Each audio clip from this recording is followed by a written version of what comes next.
Salut l'équipe, j'espère que vous allez bien. Aujourd'hui, nouvelle vidéo sur ma chaîne YouTube. Écoutez, le Bitcoin dérouille complètement, une bougie de moins 10% en daily, un samedi en plus les gars, c'est assez rare. Et franchement, j'avoue que là, ça fait mal, ça fait très mal. Mais normalement, si vous avez vu mes deux dernières vidéos, notamment voilà, la dernière qui date d'il y a 48 heures et celle d'il y a 6 jours, je vous avais parlé de cette fameuse pattern baissière et qu'on avait pour target donc les 75 000 $. Donc normalement, enfin moi en tout cas les gars, personnellement, j'étais vraiment pas du tout étonné du mouvement du Bitcoin.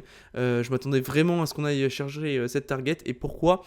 Tout simplement parce qu'en fait on avait notre fameuse pattern baissière qui était un rising wedge juste ici. Donc le rising wedge, je vais vous le remontrer pour ceux qui ont oublié ou qui ne l'ont pas vu.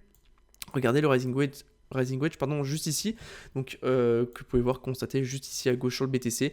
On a deux droites qui convergent, donc deux droites qui ont une tendance haussière qui convergent vers un point, qui se rassemblent, et donc ça c'est ce qu'on appelle un rising wedge. Et pour calculer donc la pattern, on avait calculé cette target, puisque c'est une pattern baissière, où est-ce que le prix va se diriger. Et bien on avait pris donc le point le plus haut de l'entrée du triangle, donc le point d'entrée du triangle et le point le plus bas de l'entrée du triangle, et que vous reportez à la sortie. Donc les gars, c'est ce qu'on avait fait, c'est ce que je vous avais montré dans mes dernières vidéos. Regardez juste ici, notre rising wedge, on avait pris donc cette droite ici, on l'avait mise ici, donc le point d'entrée, le point d'entrée et le point le plus bas, qu'on reporte à la sortie juste ici environ, et ça nous donnait la target des 76 700 $ environ.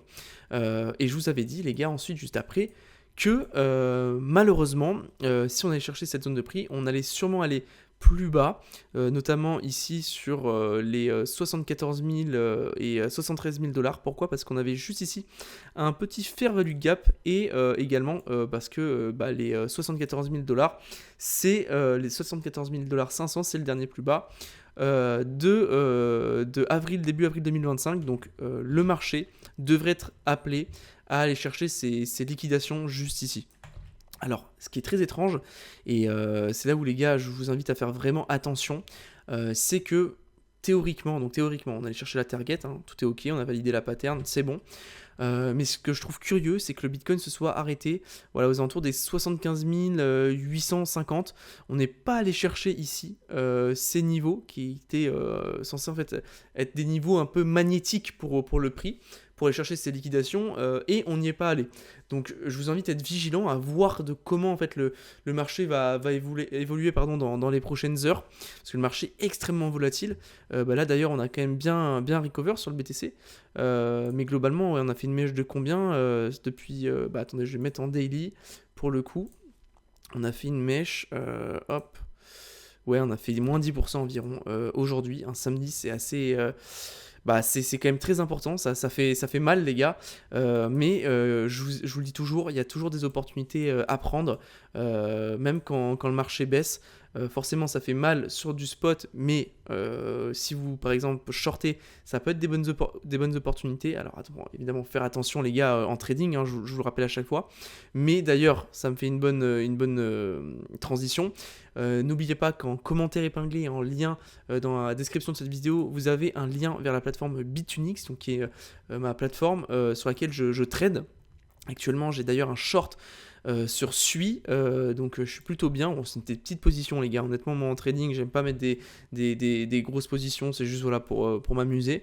Mais donc voilà, je suis en short sur SUI, et voilà, je suis plutôt bien pour l'instant. D'ailleurs on retourne dans la zone de rechargement. Donc voilà, j'ai rechargé juste avant de faire cette vidéo un petit peu mon short. Donc voilà, si vous aimez bien trader, c'est une plateforme qui est vraiment pas mal, il y a des opportunités à prendre, voilà, en plus c'est assez intuitif. Et puis voilà, après vous avez pas mal de bonus, de campagnes, etc. sur cette plateforme, c'est vraiment, honnêtement j'ai testé pas mal de plateformes de trading, celle-ci elle est quand même pas mal. Donc voilà, n'hésitez surtout pas, si vous aimez trader, à vous inscrire avec mon lien en description. Je vais gagner des bonus évidemment, et vous allez aussi gagner des bonus et avoir des superbes campagnes sur la plateforme. Voilà, pour être tout à fait transparent avec vous, on est gagnant-gagnant là-dessus. Bon bref, voilà les gars, j'ai fait ma petite pub sur Bitunix. Donc à voir sur le Bitcoin pour les prochaines 24 heures, qu'est-ce qui va se passer. Ce que je vous invite vraiment les gars à surveiller, et les gars j'incite vraiment, surveillez la clôture de demain soir, donc dimanche à 1h du matin. Donc je posterai cette vidéo dimanche matin. Donc surveillez vraiment la clôture de ce soir. Pourquoi ? Les gars, je vous en ai parlé dans mes dernières vidéos, si on casse les 0,382 de Fibo, donc autrement dit les 83 913 $, en gros les 84 000. Si on clôture en weekly en dessous les 84 000 $, malheureusement selon moi, on rentrera donc en bear market sur le Bitcoin. Pourquoi ? Parce que les 0,382, depuis le début de notre bottom ici du bear market, ont toujours fait office de support. Vous pouvez prendre n'importe quel niveau, regardez juste ici, on a fait une mèche juste en dessous les 0,382, mais on a réintégré, donc les 0,382 ont été préservés. Pareil sur ce niveau-là, encore une fois, on a été préservé. Sur la TH, c'est justement le niveau sur lequel il ne faut pas casser les 84 000 $, puisque du coup on cassera en fait cette dynamique haussière, théoriquement évidemment selon les Fibo, et qui nous donc ferait rentrer dans une tendance finalement baissière. Donc les 0,382, les gars, les 84 000 $, il faut absolument les préserver. Alors c'est quelque chose qui est possible. Pour espérer continuer une tendance haussière sur le Bitcoin. Pourquoi ? Parce que ça ferait dire que d'ici les prochaines heures, il faudrait, donc là je parle pour le Bitcoin, on est autour des 78 000 $, 79 000, il faudrait que le BTC recover sa bougie, recover d'environ 6%. Donc prenne une hausse de 6-7%. Donc c'est pas impossible honnêtement les gars. Regardez, si vous prenez des bougies dans le passé sur le Bitcoin, on a déjà fait des mouvements, des bougies extrêmement volatiles.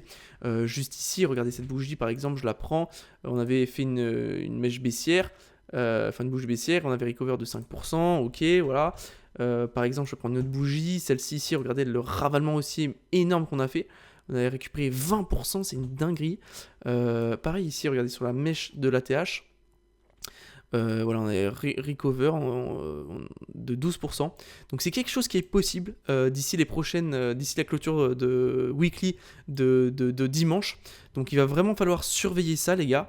Ce qui voudrait dire qu'en fait finalement on a validé notre pattern, on allait chercher la target et qu'en fait on refait un ravalement haussier qui nous garde au-dessus des 0,382. Si on regarde les liquidations en plus de cela, on a pas mal de liquidations au nord. Donc des personnes qui sont en train de shorter le marché. Vous pouvez voir qu'au-dessus donc, du dernier plus haut qui était aux alentours des 84 600 $, juste ici, voilà, vous pouvez voir que la zone elle est grisée. On a pas mal de liquidations juste ici à aller chercher. C'est intéressant. Également, si je prends une autre charte sur la liquidation, juste ici, je me mets en 7 jours. Voilà, vous pouvez voir qu'on a tous ces niveaux à aller chercher. Qui sont donc des personnes qui shortent le marché actuellement, qui shortent Bitcoin. Donc vous pouvez voir que même aux alentours des 85, 86 000 $, etc., on a un gros cluster de liquidation short à aller chercher. Donc c'est plutôt bullish finalement, donc il faut voir comment le marché va se comporter. Et évidemment, encore une fois les gars, c'est théorique, c'est des chiffres. Je vous rappelle que même en trading, on est toujours dirigé par la macroéconomie et la géopolitique. Donc il faut vraiment surveiller tout ça. Je vous rappelle qu'on a encore le contexte Iran, USA, on a également le shutdown des États-Unis. Alors de ce que j'ai compris, apparemment ça a été repoussé de 2 semaines, mais donc voilà, on navigue encore une fois toujours dans le flou. On ne sait pas s'il va y avoir un shutdown aux States, donc encore une fois ça rajoute de l'incertitude au marché dont, il faut être honnête, on n'a vraiment pas besoin en ce moment. Donc à voir avec tous ces éléments-là, il faut voir comment le Bitcoin va gérer tout ça. Mais encore une fois, voilà, je vous invite vraiment à regarder la clôture de dimanche soir à 1h du matin. Il y a un autre point qui est intéressant, j'ai fait une capture d'écran du tweet de Tagado, qui d'ailleurs est un super, il fait vraiment des bonnes analyses sur X, je vous invite à le suivre, qui nous dit à juste titre que le Bitcoin est vraiment plus très loin de la moyenne d'achat des 712 647 Bitcoins de stratégie. Ils ont une moyenne d'achat stratégie maintenant de 76 000 $. En plus, vous vous rappelez, Saylor, il avait acheté des Bitcoins quand on était aux alentours des 92, 93, 90 000. Quand on avait fait notre mèche juste ici, il me semble, si je dis pas de bêtises par là, la semaine début janvier. Donc il faut voir comment ça va se porter tout ça aussi, parce que malheureusement, vous le savez, si la capitalisation en bourse de MicroStrategy est trop élevée par rapport à leur prix d'achat moyen sur Bitcoin, surtout s'ils sont en perte, en fait finalement les investisseurs vont pouvoir se dire, en fait est-ce qu'ils va pas tout simplement, ils vont pas tout simplement vendre leur Bitcoin. Donc il faut vraiment aussi, franchement les gars, j'aimerais pas que ça se rajoute après tout ce qu'on a, que ce soit en macro et en géopolitique. Ça serait vraiment pas un truc dont on aurait besoin. Pour être honnête, je ne pense pas que Michael Saylor va vendre ses bitcoins, mais vous vous rappelez à un moment donné sur le marché, je sais plus quand est-ce que c'était, je crois que c'était par ici, où justement ça avait créé un peu une peur sur le marché, une tendance baissière. Donc c'est quelque chose aussi qu'il va falloir surveiller. Donc merci à Tagado d'avoir relevé ce point, qui est un point très intéressant. Donc les gars, je pense que j'ai fait à peu près le tour. C'est une vidéo qui est bien plus courte que celle que je fais d'habitude. D'ailleurs, dites-moi dans les commentaires si vous préférez des vidéos de 20 minutes ou des vidéos aussi courtes. Voilà, n'hésitez pas à me dire, parce que voilà, encore une fois, je commence tout juste, c'est la 11e vidéo sur ma chaîne YouTube. Mais d'ailleurs, merci beaucoup à toutes les personnes qui s'abonnent. On peut faire éventuellement un petit tour sur la data on-chain. Malheureusement, ce que j'aimerais vous montrer, c'est juste ici. Donc là, effectivement, sur le Bitcoin, on est en train de repump légèrement, juste ici, regardez. Pourquoi ? Parce qu'en fait, on a les fundings en jaune qui sont dans le négatif. Juste ici, regardez, on a eu la chute parce qu'il y avait beaucoup de gens qui étaient en train de long, donc les fundings étaient en positif. C'était donc les longs qui payaient des frais. Là, actuellement, c'est les shorts qui payent les frais. Donc il y a plus de gens qui shortent sur le marché. L'open interest donc, qui a forcément chuté, donc des positions longues qui ont été clôturées. Malgré tout, comparé à la baisse qu'on a eue, je trouve que l'open interest n'a pas énormément chuté. Pourtant, en regardant les liquidations sur 24 heures, on a quand même eu, vous vous rendez compte, 2,41 milliards de liquidations longues, c'est énorme. Seulement 154 millions de liquidations short, ce qui me pousse à penser que potentiellement on pourrait refaire une petite tendance haussière pour aller liquider ces shorts. Mais qu'est-ce que je vous disais ? Oui, donc les fundings étaient en négatif, et surtout les gars, le CVD spot que vous avez ici, donc c'est ce graphique là sur l'écran qui représente la tendance en fait d'achat ou de vente sur le spot. Et vous pouvez voir que juste ici, les gars, depuis le 29 janvier, on a une grosse chute sur le spot. Donc là, il y a beaucoup de gens qui vendent leurs bagues en spot. Malheureusement, donc c'est bearish. Parce que en plus de ça, combien même on pourrait avoir une tendance haussière pour aller chercher des liquidations short, donc que le Bitcoin repump et que ça soit drivé par le futur, malheureusement, actuellement, c'est absolument pas drivé par le spot. Donc c'est pas une tendance qui est saine, puisqu'en réalité, les tendances saines ne se construisent que vraiment quand il y a de l'achat spot. Or, vous l'avez vu à travers les ETF, on a eu énormément d'outflow. Je peux peut-être vous le montrer juste ici. Les ETF, Bitcoin ETF, vous pouvez voir que voilà, c'est plutôt dans le rouge. Regardez, aujourd'hui on a eu moins 509 millions si je me trompe pas. Malheureusement, si toute crypto confondue, ouais, regardez, tout est rouge.